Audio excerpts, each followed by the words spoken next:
But just think of that mate, or that guy, or that girl, at college, at school, at university, yeah, that may be thinking that, you know what, I need to smoke drugs.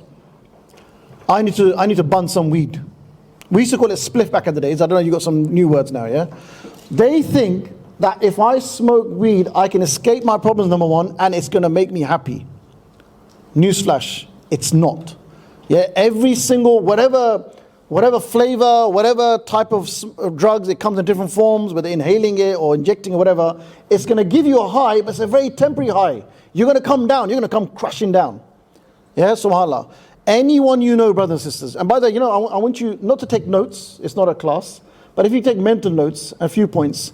If you know anybody that's thinking about drugs, or hanging around druggies, or curious about drugs, tell them, look, have a look at these heroin addicts on a Friday night.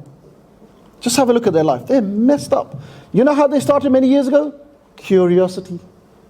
Just a little drag. What's wrong with that? Yeah?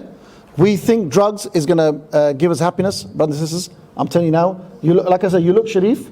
You might be thinking, brother, we're all good people, but you just never know